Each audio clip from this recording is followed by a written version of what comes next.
Welcome inside Black and Gold, another pre-draft edition, but we're getting closer and closer to the big day. Steve Geller and Jeff Nowak here with you and anxious to get the first round started. I know that there's been all that speculation leading up to next week. Yeah, this is the time of year that we keep doing podcasts and keep saying the same thing. Because there's only so much to talk about. Like we could come up with like questions and different ways to address it, but we're always going to come back to the same thing. We're on our mock draft 7.0. Right. Especially for an episode like this, because there's really no news to speak of over the last several days. So we're really scraping the bottom of the barrel. But this first segment, we are going to get more into draft stuff. We're going to hear from Daniel Jeremiah, the NFL.com analyst. I almost called him an analyst. And he talked about kind of the Saints and their offensive line investment. That's going to be our first segment. We're going to talk about that. Second segment, we're going to hear from our friend of the program, Justin Melo. He's going to call in. He's one of the senior analysts for the Draft Network. And as you can imagine, when you have the Draft Network in your title, this is a busy time for you. So a little bit, right. We appreciate him making the time. We'll get him on the phone. Don't think he's going to be on camera, but you YouTubers can live with it. And then in the final segment, I got a question on Twitter that I did not have the energy in my body to get into a Twitter debate about whether Derek Carr is a franchise quarterback or not. But hey, we can talk about it on the tube. And I also want to dive into what makes a good Stan, because I feel like it's funny because we made fun of Jameis 101 a lot when Jameis was here, and I think he got a bad rap because in reality there's Stans for everybody, and he was just an easy target because he was overt about it, which you almost have to give him credit for that. Like, at least he told you what he was.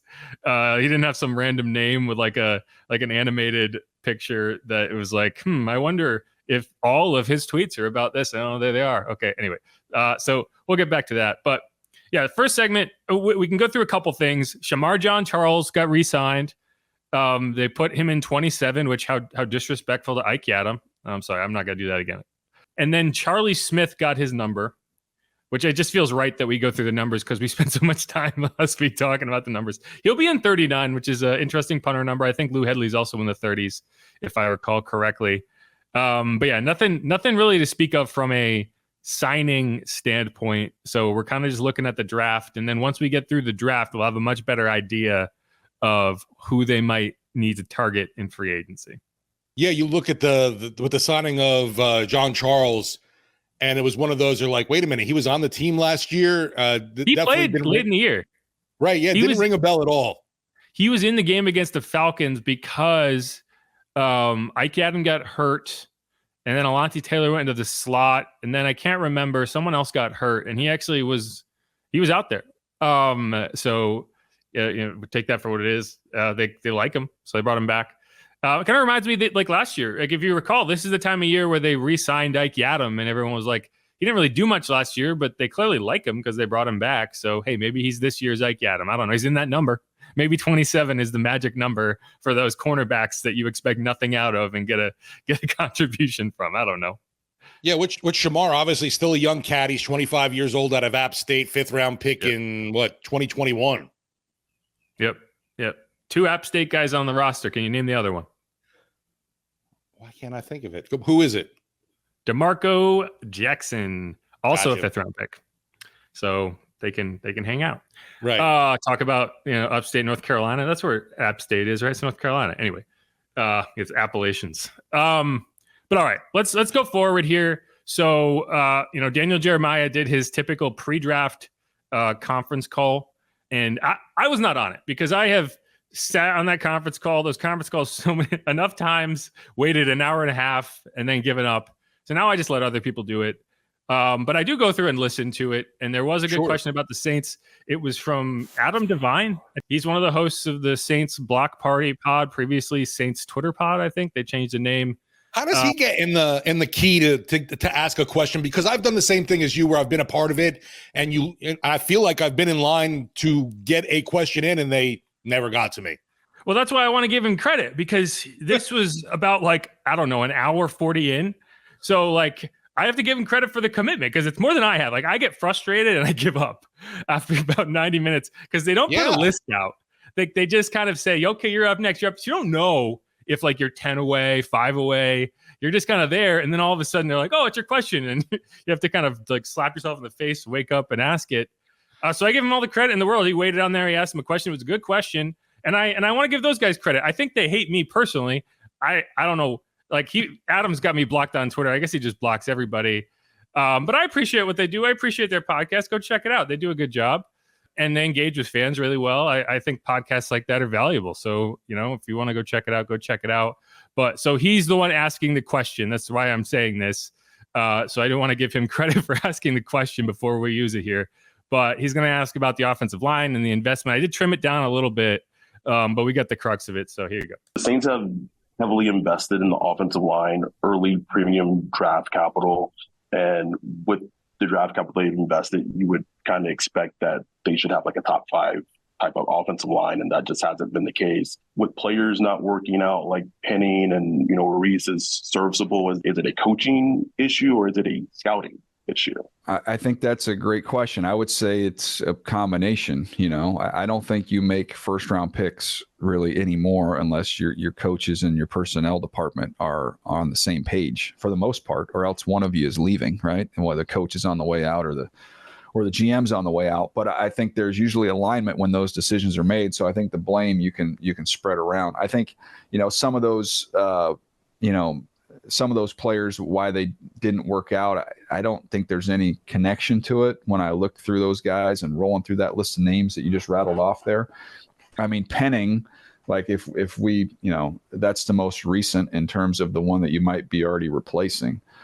The size was there, obviously the temperament and the tenacity and the willingness to work and all that stuff was there. He just, balance was an issue for him coming out, and that is has been kind of a killer for him when he's been in the NFL. So that's that particular one. But I don't think you can shy away from it. It's so important, and it's a position group that, it dictates a lot of your success, not only as an offense but as a team.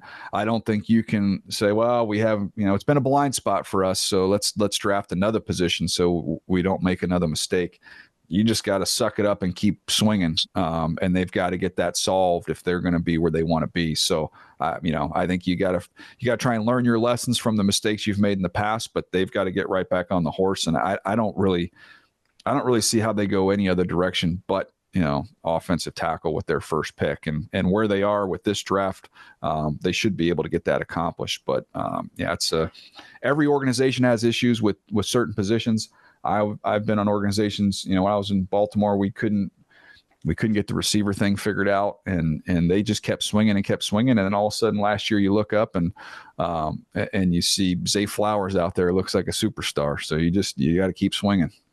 And I thought that was an interesting answer in a few ways. And it kind of gets you wondering, okay, did the Saints miss on a couple picks, or are they just bad at drafting the offensive line? Are they just bad at evaluating the offensive line? And it's tough because while yes, you did have the Trevor Penning pick, Cesar Ruiz, while he's a serviceable guard, is he a first round guard, or did you reach for him? I'd land on the fact that you reached for him, even though it wasn't a terrible pick, because I think he is a entrenched starting right guard, which that's like the baseline that you have to reach.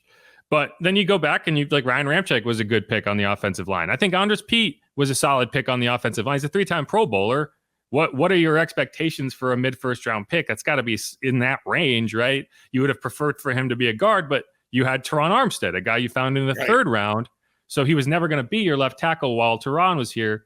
So, I mean, it's tough because it's not like you can point to it and say, man, they always miss when they draft offensive linemen. But when you do miss, and Scott Shanley talked about this when we had him on WWL recently. I think we played the audio on this podcast. When you miss with those big guys in the first round, it sets you back, and it's a problem. And, I don't think they've given up on Trevor Penning yet, but I do think you have to start reevaluating, okay, is our process what it needs to be? And do we need to figure out different ways to evaluate this? Maybe some of the things we're looking for are not working, are not the markers that we thought they were in terms of predicting future success. I think we're going to find out this year, because I think there's a few different ways you could approach this draft pick, this number 14 pick? And do you want a guy is it a ready-made pass protecting left tackle? Is it a road grading right tackle? Is it a guy who's kind of in the middle in JC Latham? This road grading right tackle would be Taliese Fuanga. The ready-made pass protector would be Olu Fashanu. Do you trade up? Do you feel really good about a guy and you make sure you go get him, or do you let the board kind of tell you who you're going to get? It's tough. We're going to find out on Thursday, but one way or the other, you can't miss again. I don't know what happens if you miss again, but I do know that you're going to be in a serious load of trouble if you miss again. And you might be in a load of trouble even if you hit, but that process better be on point this draft. Yeah, and you can't even blame like a small school, being an issue with a guy like Penning, because obviously you brought up a guy, Teron Armstead was a huge pickup for this team and a success. And then you mentioned Ruiz has kind of been a mid-range guy. That's from a big school like Michigan. So, I hear a lot of folks saying that the Saints are targeting these small schools too much and need to stay within like the SEC. That's just not the case. I don't feel like, at least. Well, I mean, if you want to expand it out to other positions, then you're talking about like a Marcus Davenport, guys like that. But sure, at the offensive line, yeah, I mean, Brian Ramczyk was Wisconsin, Andres Pete was Stanford, Eric McCoy was Texas A&M. Yeah, Penning is really the only small school guy in terms of a high draft pick. Obviously, Nick Saldiveri was Old Dominion, so you could talk about that. But I do think, like, if you're the Saints, if you're a Saints fan and you're hoping for the best, you're looking at this as a glass half full thing. It's the development was not what you needed it to be, and hopefully you have fixed that issue, because that's really the only fix that the Saints have implemented beyond adding a couple scouting pieces that can give you some fresh insights and fresh eyes. I think Cody Rager is out of the door and he went to Denver, so you have some different inputs that you might not have had previously. But the real only significant change you have made, other than maybe, hey, their process changes somewhere that we can't see it, is you've got a new offensive line coach. You've got a new offensive coaching staff, and you're hoping that kind of jumpstarts some of the development that you didn't see last year from Trevor, and that maybe kind of stalled a little bit with Caesar, and that you can see from a rookie that you bring in. Now, I will say that, we talked a lot about this. The Saints have put themselves in a precarious position in regard to the offensive line, in that, man, they have some serious depth needs that, because an injury cropped up, which you should be planning ahead for injuries. I don't think they have been as much as they should be, but you happen to be in a draft where, in 2022, you would not be able to get these offensive tackles at 14, any of them. In 2022, when there was no quarterbacks, really, the wide receiver class was really strong, but you need multiple positions to push down these tackles the way that will be happening on Thursday. And you happen to be in a draft where 3 quarterbacks are guaranteed to go in the top 5. Another quarterback will probably go in the top 10 in JJ McCarthy. You have 3 wide receivers that'll probably go in the top 10 in Marvin Harrison Jr., Malik Neighbors, Rome Odunze. So that means that these top end tackles that would probably be in the top 5 in another draft year are going 8, 10, 12, 14. So you've lucked out if you're the Saints in terms of being in that range where you don't have to trade up to go get them in the first place. But you better hit. And, the question that I meant to ask previously early on, and we never actually said it, can this, how many more bad to middling to mediocre draft classes can this front office survive? And I would say 1. I think if you cannot turn things around in 2024 with a board that suits your needs and 2 picks in the top 45, if you cannot find 2 starters from that group and at least 1 that makes an impact as a rookie, then you're looking at, you go back to 2017, that draft kind of jump-started everything. Since then, you have really been struggling to find impact players. Like, you got Chris Olave, but you paid a premium to get him. Like, there's you got impacts from Carl Granderson that maybe you didn't expect. You got impacts from some defensive players that maybe you didn't expect, but the draft classes have not been strong enough. And I think that's got to change this year. And you've got to kind of open your eyes and be like, okay, maybe we do some things differently. Because to me, like, everyone can talk about Derek Carr. You can talk about the free agent signing, some of the some of the issues that in the roster construction and the salary cap management. But to me, the biggest issue has been draft asset management and missing on draft picks and not getting any impact whatsoever from too many draft picks. And so that's got to change this year, or there are going to be changes next year and the year beyond, in my opinion. You brought up Olave, and I consider him a success, but I mean, he hasn't put himself Any in of those wide receivers would have been a success. He's not in that elite category, though, of wide receivers right now in the NFL. I think he is. I disagree. You put him in that upper tier? Yes. I put him in the top 10. Yeah. I mean, he's got back-to-back 1,000-yard seasons, and he hasn't even really been the focal point of the offense. Like, if he can stay healthy, that's my biggest question with him is he's a slighter guy, and it's like not a coincidence that he's getting hurt, right? Like, he's got to learn how to protect himself a little better, I think. And people will blame Derek. And sure, maybe Derek has to do a better job of putting him in positions to not take big hits because of the type of receiver he is, in that, he's not a big guy. And so, like, you got to be aware that, hey, we can't hang him out to dry over the middle of the field. He's not going to battle through some of these hits that a Mike Thomas would. But I mean, so I've been watching the broadcast versions of last year's games. And man, that dude, like I said this as a rookie, he's always open. He's just always open. You just got to get him the ball and let him run. And that's why the fact that he didn't have any yak as a rookie was mind-boggling to me, because it's like he's always standing by himself because he's just able to make cuts that these defenders can't even get near. And I think as a focal point of an offense, I could see him averaging 100 yards a game. So it's really just a matter of how many games he plays. Yeah, for me, like I said, I think he's a great talent. I will put him top 20, just not my top 10 of wide receivers right now in the NFL. I mean, he's probably closer to 10 than he is to 8, in my opinion. Like, I think he would probably be 10 in my list. Because but that's kind of based on, like, I think he's going to take a big leap this year as the true number one in that offense. And it's just going to be a matter of, okay, how many games can he play? Because I think you just plug 100 yards in for every game, and that's what you're looking at. I don't think he's ever going to be like a 10 to 15 touchdown guy, but I think he's going to rack up yards. He's going to rack up catches, and he's going to move the chains. And it's just going to be about, okay, how can you build around that and make the offense work around that? You got to have a running game. Like, the fact is, he was a 1,000-yard receiver with no running game. And really, in the second half of the season, it was just him and Rashid. Like, you don't think defenses were keying on him?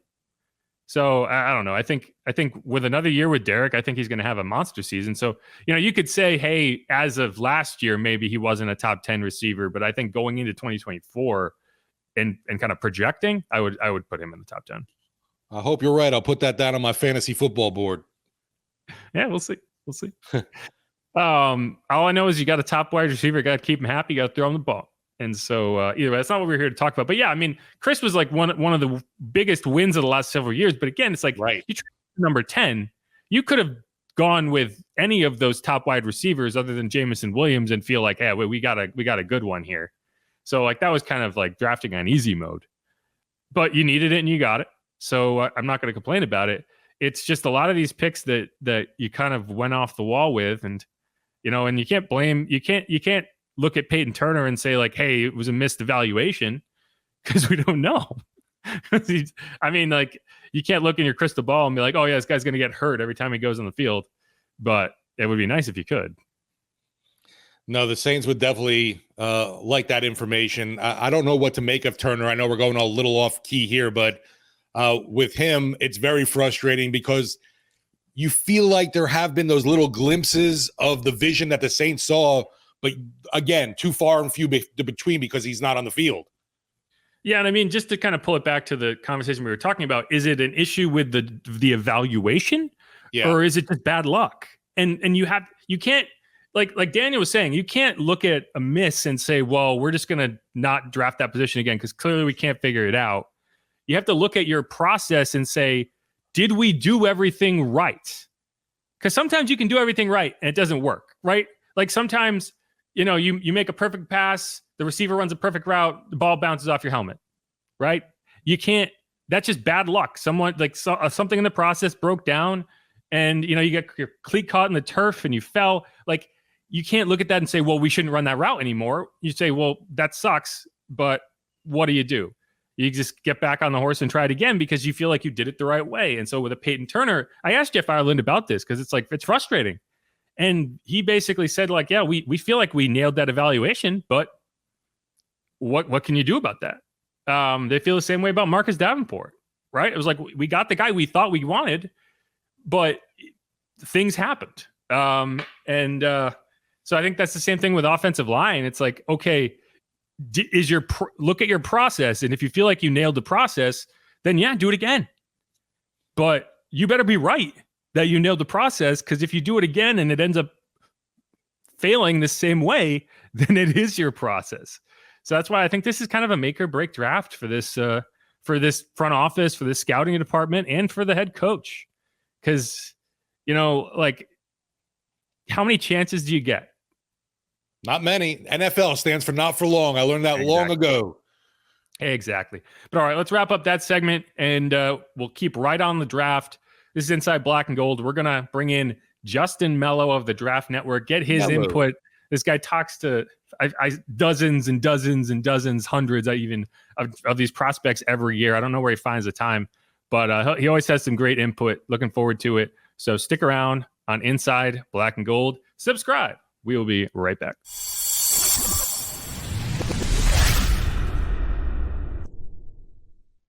And we're back here on Inside Black and Gold. Jeff Nowak alongside Steve Geller, as always, and promised one of the busiest people in the country these days, because he works for the Draft Network, and the draft is right around the corner. Justin Melo. How you doing, Justin? Thanks for giving us the time. Doing well, Jeff. Doing well, man. Appreciate you for having me on.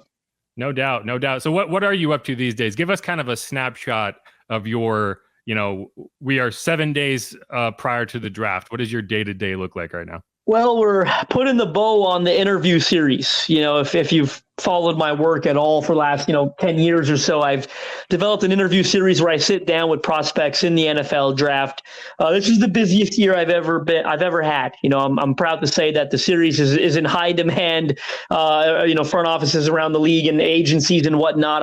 I had 6 of them today. It's 2 p.m. right now. I've had 6 interviews today with these players, and I'm closing in on number 200. So 200 players in the 2024 NFL draft from January to now. So only for the last 3 months or so, 200 players.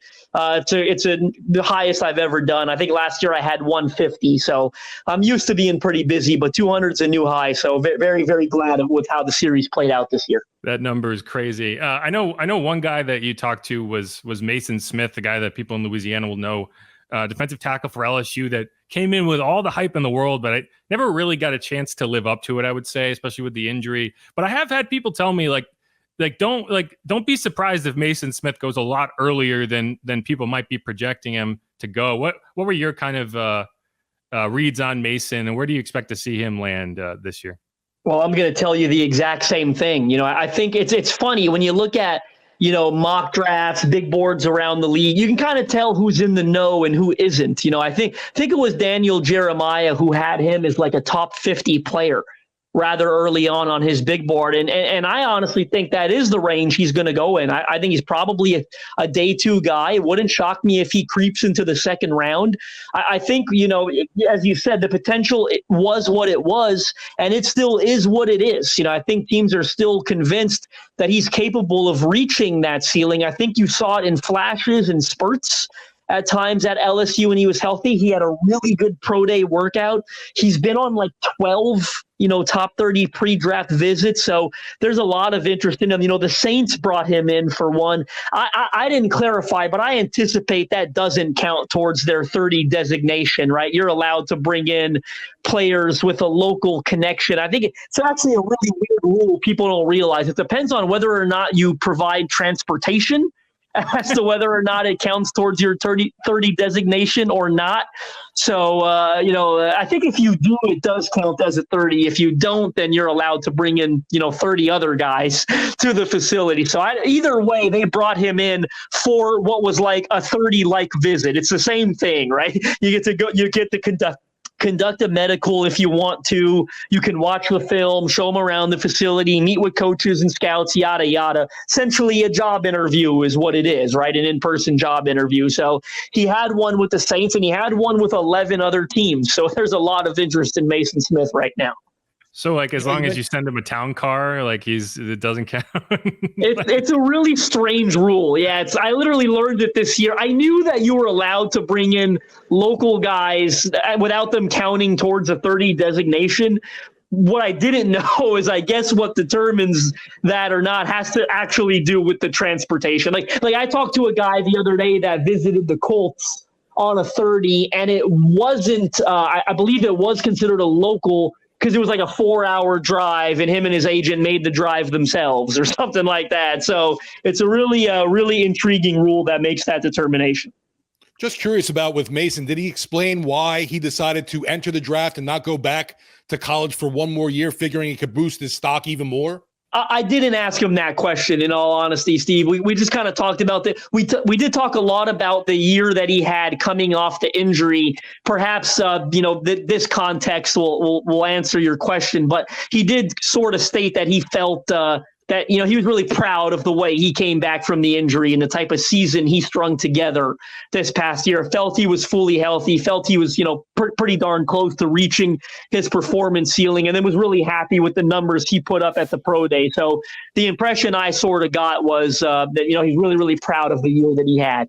Kind of shifting sides of the line here. Saints obviously pick at 14, and I've had a lot of people ask me, "Oh, who would you pick? What offensive lineman would you pick?" And every time it's like, it's tough because the board's, if you stick at 14, the board's kind of going to tell you who you pick. You don't really get to decide between, Fuanga or Olu-Fashanu or JC Latham. It's just a matter of who's still there. Like, you're pretty confident one's going to be there, but you don't know which one. So, I guess I'm going to eliminate the board for you and just say, we'll take Joe Alt out of the equation because he's certainly not going to be there unless they trade. If between those guys, between Fuanga, Olu-Fashanu, we can add Fatanu if you want, JC Latham. If you're the Saints and you could pick between any of those four guys, obviously you can't. Who would be your pick and why? Well, I'll say this. Out of the ones you mentioned, I've got the highest grade on Olu-Fashanu from Penn State. I think... Have I been saying his name wrong? You know what? I only learned this about a month ago. It's Fashanu. I didn't. Yeah, it's Olu-Fashanu. I got the highest grade on him. Entering this year, when he went back last year, I'll be honest, I thought he was going to be the first tackle drafted last year. Now, I don't know that would have came to fruition because Paris Johnson, I think, ended up going 6, I think it was. But when he went back, I thought he was the best tackle in school. And this year, there are a couple of rough moments, ups and downs. For the most part, though, I thought it was ups. Like, I'm higher on him than most. I'm a little surprised when I see him going like 2021 in mock drafts. I think he's better than that. The interesting thing for the Saints and taking into consideration, you said eliminate the board. Well, it's wide open to them because I think they can go left tackle or right tackle. Now, that might be a bit unfortunate depending on how you look at it, right? But no one knows what's happening over there with Ryan Ramczyk on the right and the future of his health. And then obviously, Trevor Penning hasn't lived up to expectations on the left. So that kind of opens up the board.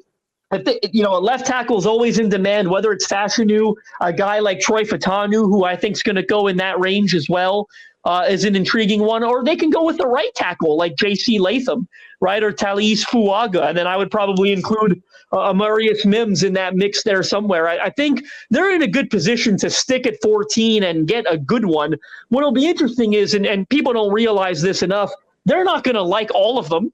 Right, they're going to like some of them and not like some of the others, right? So, do they stick at 14 and have confidence that one of the ones they like is going to make it there, or do they try trading up a little to get the one that they want? I think there are, probably not going high enough to get Joe Alt, as you said, but once you get to that, the 9th pick, I see the Bears, who only have 4 picks in this draft. Maybe they'd be willing to move down to acquire some capital. I see the Jets at 10. Maybe would consider moving down.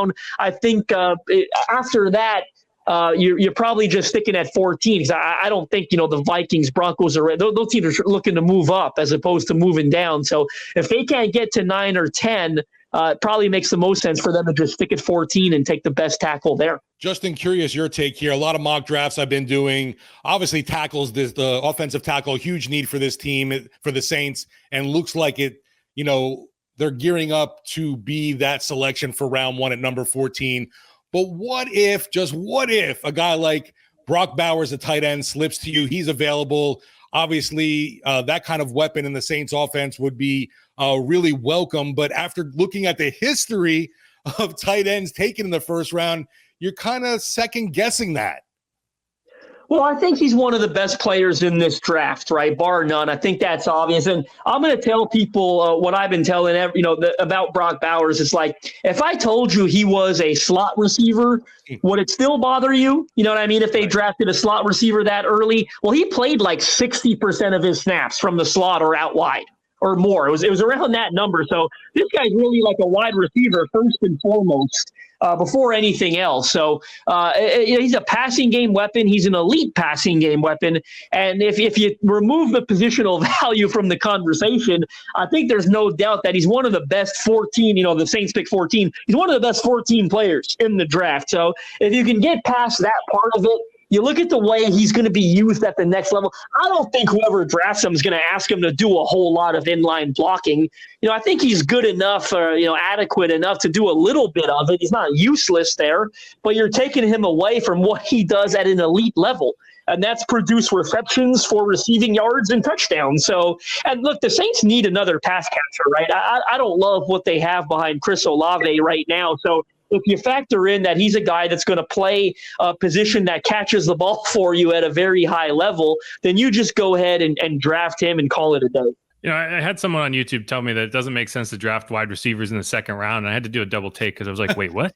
What did you say? Like second round is a perfect place to draft wide receivers because you look at, even last year alone, you get Jaden Reed and Rashee Rice obviously is dealing with off the field stuff, but he had a great rookie season. And so I guess my question for you would be, what second round wide receiver do you have the highest grade on? Because, obviously Keon Coleman's a popular name. Xavier Legette's a popular name. But I think there are a handful of really interesting prospects. So what are your kind of reads on that? Well, there are a bunch of them. Like you just mentioned two of them that I would list certainly, but there are others that interest me as well. And I think and I agree, that's a perfect spot to draft a receiver. A perfect spot. I got to stop using this example. It's probably getting a little outdated, but I always think back to the A.J. Brown, Deebo Samuel, DK Metcalf year. Like, what an insane year. I think there was another one. I'm slipping my mind right now, but there was a bunch of second round receivers that year that turned into unbelievable number one receivers. So it's a perfect spot. And I think the Saints are in a good spot to grab one in the second round. In fact, I think they should, right, based on the depth chart behind Chris Olave right now. I've got really, high grades on the ones you just mentioned, Xavier Legette specifically, but I also really like, Ladd McConkey out of Georgia. I think I've got a really high grade on him. I don't have a second round grade on Ricky Pearsall. I know a lot of people do. I see more of like a third rounder when I watch a tape on him. But here are two guys that I'm absolutely infatuated with, and if they make it there, I don't understand why they would. But there was a story that came out yesterday with diabetes. With one that was on Bob McGinn's article. If you read that every year, it's a really good piece. But Adonai Mitchell and Brian Thomas Jr. are guys that I've got like an elite first round grade on. You're talking about guys that are 6'3", 205 pounds and run the 40-yard dash in like 4.34 seconds or better. Like Brian Thomas Jr. led the nation in touchdowns this year.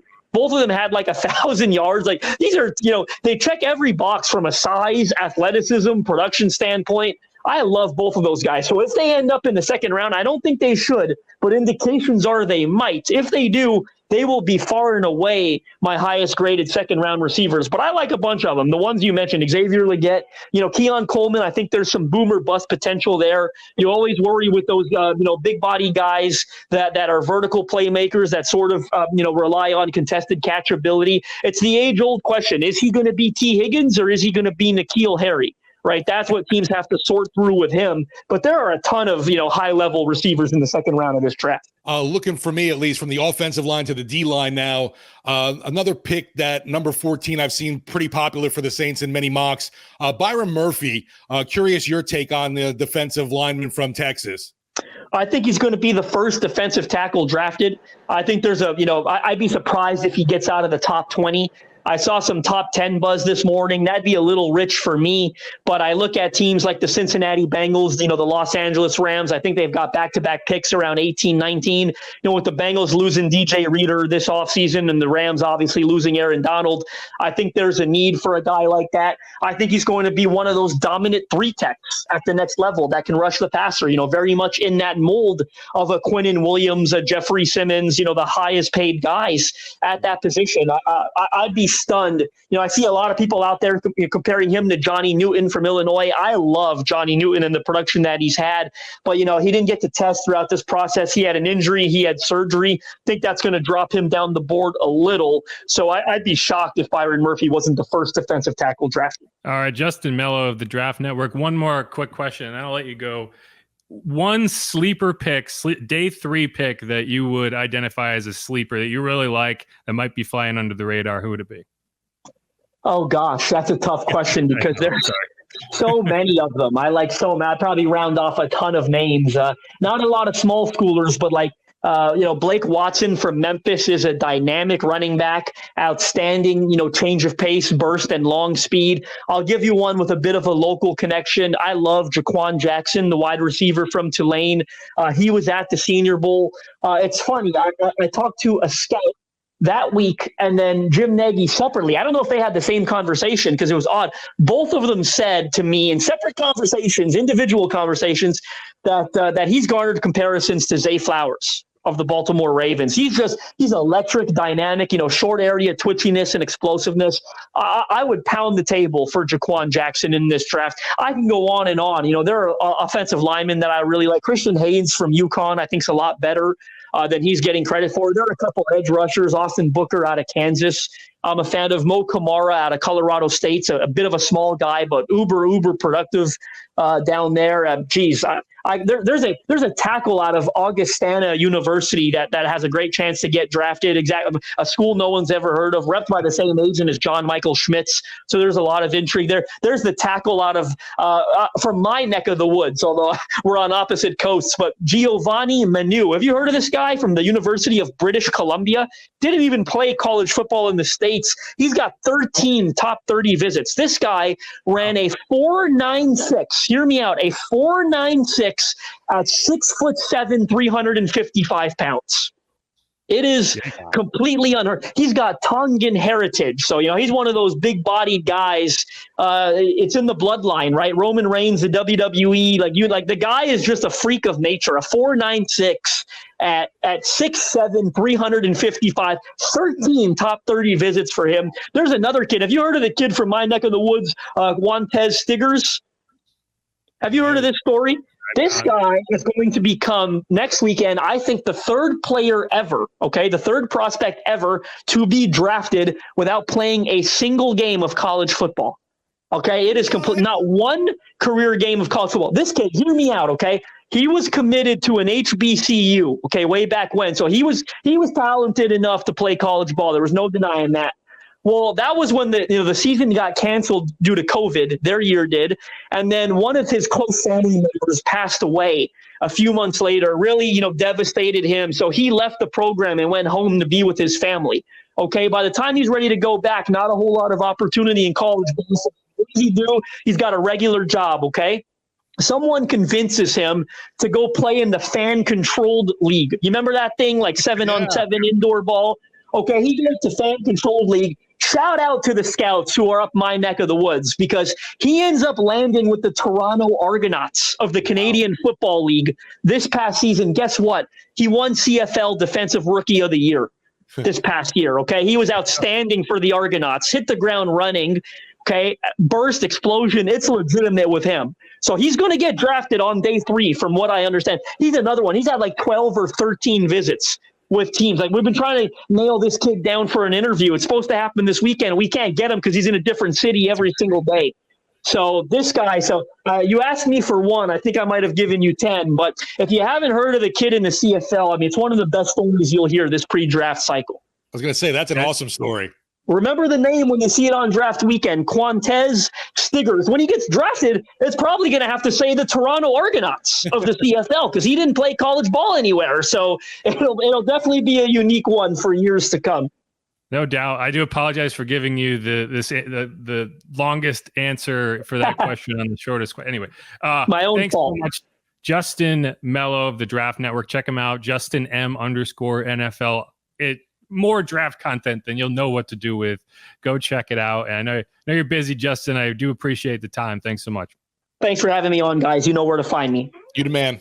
Take care, guys. Bye-bye now. Oh, yeah. As always, it's funny because in my head I was like, oh, just give me one and then we'll move on. And he was like, oh, I've got like 20. Yeah, as I finished asking the question, I was like, he's not going to be capable of giving me just one. What am I thinking? I'm a fool. Because he was like, he has like 15 minutes on the dot, so I didn't want to keep him any longer than. But hey, there you go. Hopefully the Saints are listening to our podcast too, and I'm sure they know about Quantez Stiggers now. Hey, the Saints have been, pretty familiar with the Canada players, right? Like David Onyemata was University of Manitoba, I want to say. Is it right? Regina? I can't remember. His nickname was the Manitoba Mauler, not Colin Saunders. Nathan Shepard was also from Toronto, a Toronto suburb. I don't really understand how it all works because it's like an entire town, but it's technically a Toronto suburb. But so if there are Canadian players, they've scouted them. They're usually aware of those Canadian exports. So interesting, and a lot of day 3 picks to choose from. So they will have ammunition if they want to. But all right, let's wrap up that segment. A lot of great information there to tide you over until draft day. I'll have to go through and I guess I'll go write up all of those sleeper picks because half of them I hadn't heard of. Can go from there. But this is Inside Black and Gold. We'll be coming right back, talk a little bit about Derek Carr and, but more so NFL stands, right? How are they handling the offseason and what makes a good stand? We could talk about that. Not the Eminem Dido song? I mean, that's where I think that's where it comes from. The term came from, yeah. I'm pretty sure. I think that's literally the origin of the term stan in that context. Yeah. He's not gonna. That was gross. I'm sorry I did that to you. Sorry I did that to your ears. But all right, this is Inside Black and Gold. We will be right back.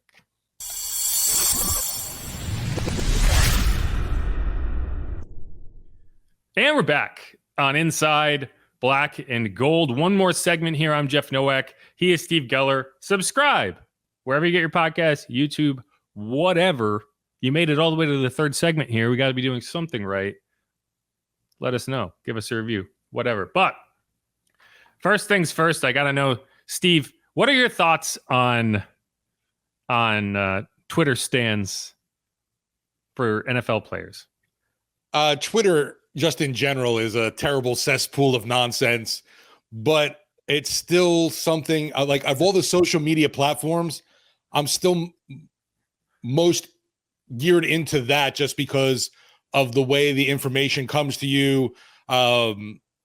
Everything is so instant, obviously, but there's just so many trolls out to get a rise out of folks, looking to stir the pot, as you would say. But the stands out there, I don't know. We mentioned Jameis 1 of 1, obviously earlier, was a huge one that we dealt with locally. He could I'll give him credit. He could twist any stat to make Jameis Winston look like a future Hall of Famer. It was unbelievable. He was good at it. I kind of put those on the opposite side of the equation. There are trolls and there are stands. And I can't hate the stands because in most cases, they're just trying to be positive about a specific player, whereas a troll was just trying to talk shit constantly. And so if I had to pick between 100% stands and 100% trolls, I would pick stands every time.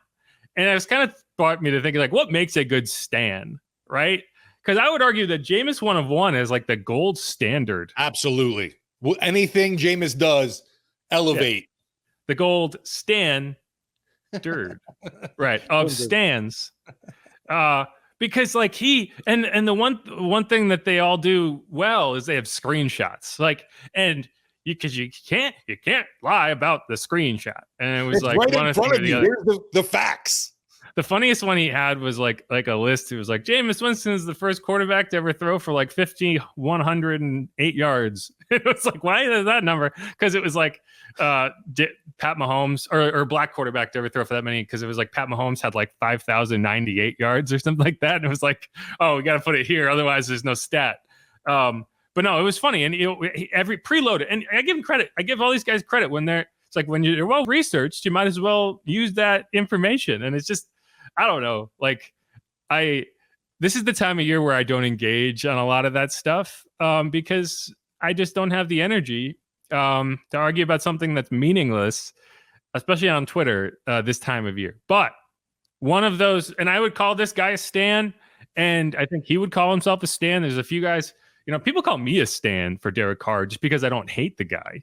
And I always find it funny because it was like, but the stands yell at me for not being nice enough to Derek. So I feel like that means I'm in the right space. Both sides.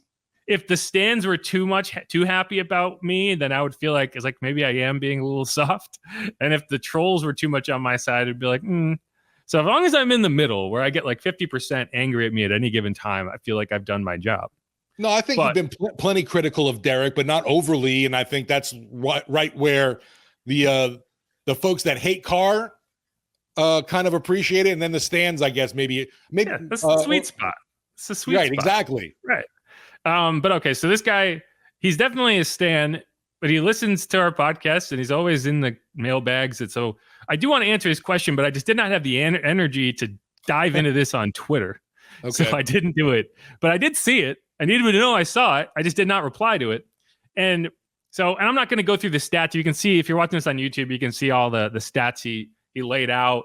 Basically, he's looking at 4 seasons for 4 different quarterbacks. I'm not playing the guessing game of who they are, but he's pointing out that, hey, Derek Carr's stats are in line with a lot of these guys who are probably viewed as quote unquote franchise quarterbacks, guys that you would say, hey, they drive success with their teams.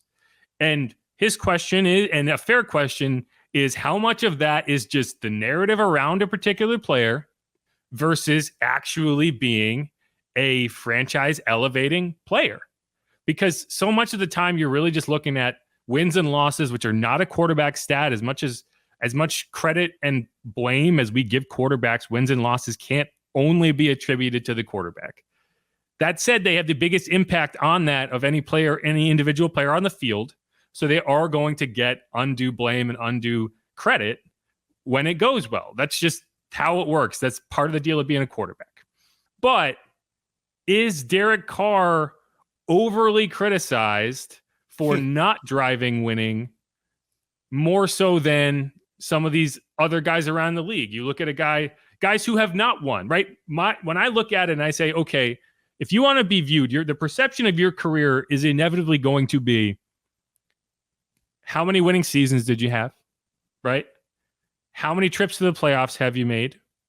And how many games in the playoffs have you won? I don't need Super Bowls, but I do need you to show me that you can go win in the postseason, because until you do that, I don't believe you can.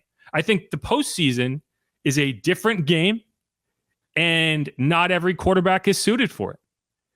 And it's really not one that you can project. I think you just have to be in that moment before you can see whether that is the case. I kind of like it. So Derek, I kind of liken him to Zion Williamson in the fact that, like, I think he'd be a good postseason player, but we're going to get into 5th season and we're never going to know because he's never there for one reason or another. And, with Derek, the best chance he had probably to show that he could be a winning quarterback in the playoffs, he got hurt at the end of the season, didn't play. He obviously was in that game against Joe Burrow a couple years ago. They lost that game. He played reasonably well. But like when I look at quarterbacks and I say, hey, I'm not going to elevate this guy above a certain level, it's usually because if you don't show me you can win the playoffs, I'm not going to give you the credit for being like, hey, he has all these stats. Great. But you got to get to the playoffs and you got to win when you're there. And if you don't do that, you don't get credit for doing that just because you feel like you could have if you got there. I spent a lot of time kind of looking at like, okay, where would I view Derek compared to a guy like Eli Manning, right? Like, and I would view them similarly. I would view their careers similarly, but Eli has 2 Super Bowl runs. Like, you look at Eli post 2012, not great, but you can't take those playoff runs away from him. You know, then you look at a guy like Andy Dalton, and I would say, yeah, these 2 guys are very similar. Neither has had success in the playoffs. Both guys are on these career passing lists. They played for a long time. They played well for a long time, but neither has proven they can win in the postseason.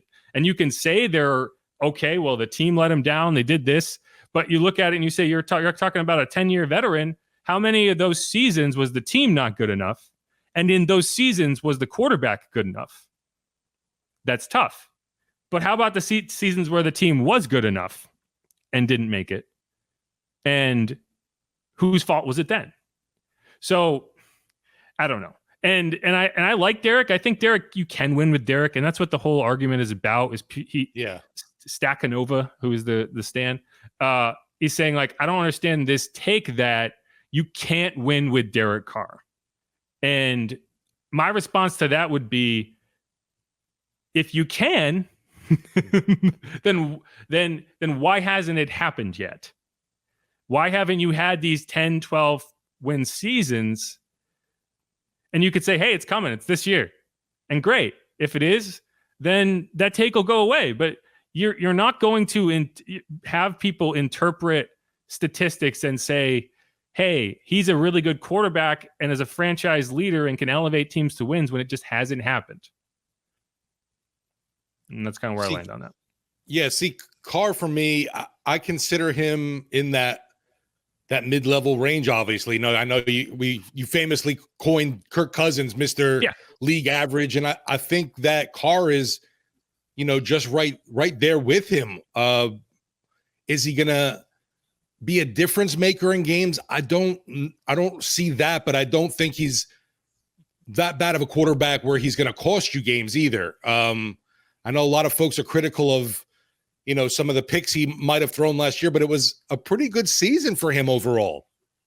Yeah, I mean, league average quarterback play will win you a lot of games, and it'll get you to the postseason more often than not.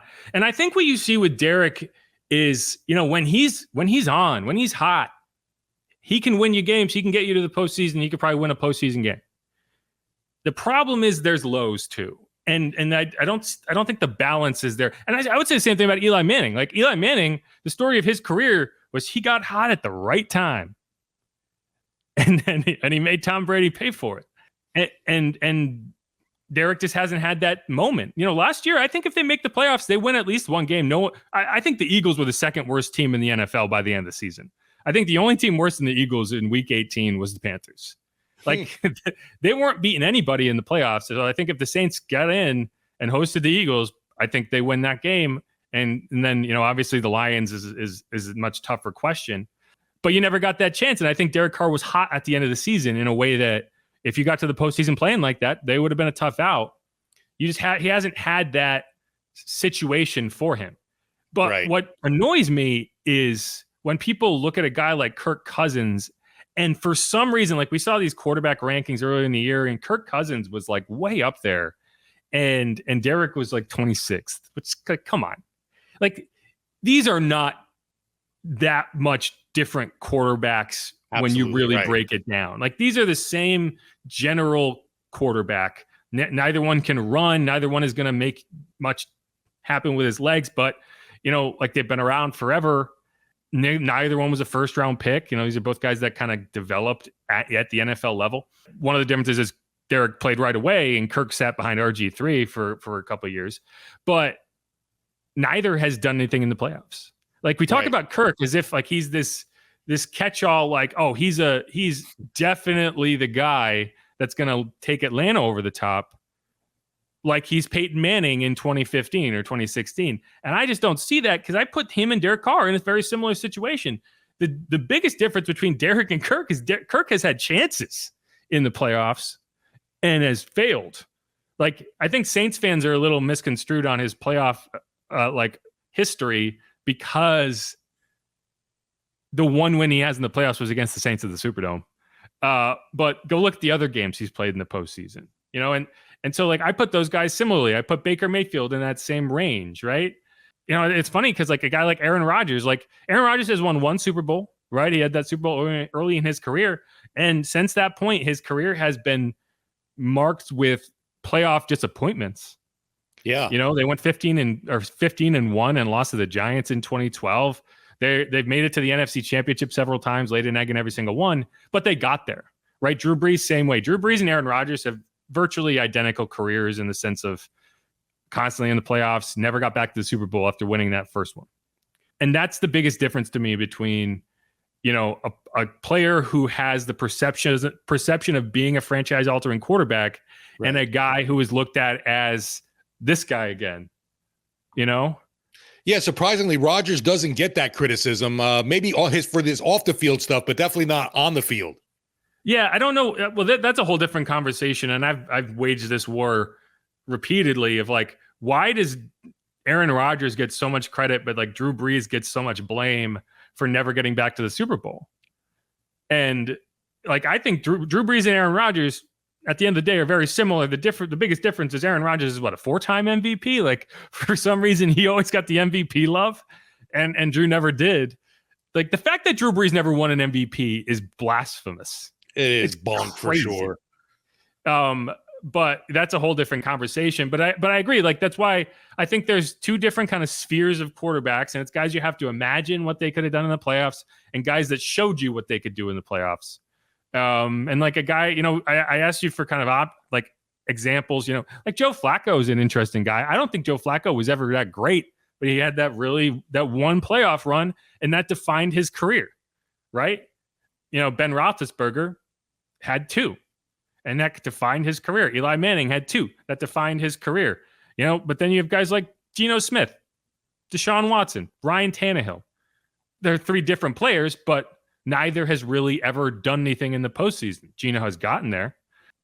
Like Deshaun Watson's a guy that everyone outside of the off-field stuff, like if you just erase that for a second, which I'm not advising you to do, but if you did, I think universally everyone would be like, oh, this is our franchise quarterback. What has he actually done? Right. And when I agree with the take of like, is it a narrative or is it actually based on statistics? I think that's the best example I can come up with of universally people think Deshaun Watson is a franchise quarterback. And he has not proven it whatsoever. Right. Like people will also point to Justin Herbert, but I do feel like Justin Herbert is a unique case of a guy that has been legitimately torpedoed. Deshaun Watson torpedoed himself, right? And I just don't. I don't know. Like, but it is funny to me. Like, you would if you put Deshaun Watson and Derek Carr on a table and just said pure quarterback, who would you take? People would take Deshaun every time. But that's purely on upside. It's not based on anything that's actually happened because all of his stats came in terrible seasons for his team. Yeah, that's what I was going to say. He was amazing, obviously, in Houston before things went to heck with the massage parlor stuff, and just now coming back from that, getting huge money from Cleveland. The contract in Cleveland is insane when you consider what he did to earn that. Right, it's wild. I don't get it. You thought I definitely at one time would have considered Deshaun Watson elite, but yeah, he hasn't been the same guy. He hasn't shown it. So that's why Derek's interesting, and I think that it's fair to say like there is an anti-Derek Carr narrative that doesn't necessarily match the season he had last year. And whether you come at it, and I think that the truth is somewhere in the middle, right? Like a lot of people would argue, hey, it's all garbage time. And you're like, no, it wasn't. And a lot of people would say like garbage time doesn't matter. It's just stats. And that's not true either. Like there's always a middle ground. That's why I'm boring, because I always try to hit it. The unfortunate, I think, thing with Derek Carr is the guy played through being hurt, which everybody wants these players to do. But you know what? It definitely affected him some, and his numbers, obviously. So that wasn't up to par. So you're damned if you do almost, and damned if you don't. Right. People want you to play hurt, but then if you play hurt and play badly, people are like, how selfish if you playing hurt. You're a detriment to the team. You should have benched yourself. Right. But okay, I think it's about time we wrap up this episode.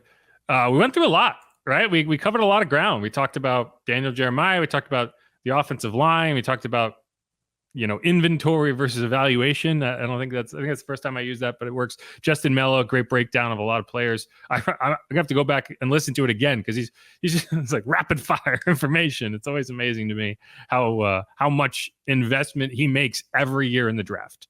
Because amazing wealth of knowledge, obviously, and like you said, how many dudes this guy's interviewing constantly. Right, and all these players go different directions, and it's just it's great. Mason Smith took a visit to the Saints. I hadn't seen that previously, so that's good info that you found here on the pod.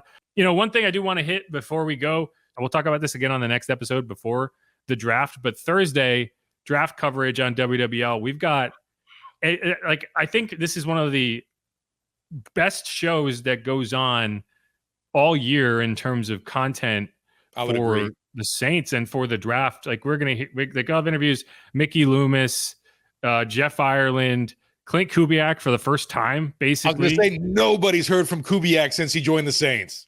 Right. Rick Dennison, all these guys, all these coaches are going to be on WWL leading up to the draft. So make sure to check that out. Obviously, Dennis Allen, right? Joe Woods, everybody. If there's a coach on the Saints that you want to hear from, you're going to get him on that show.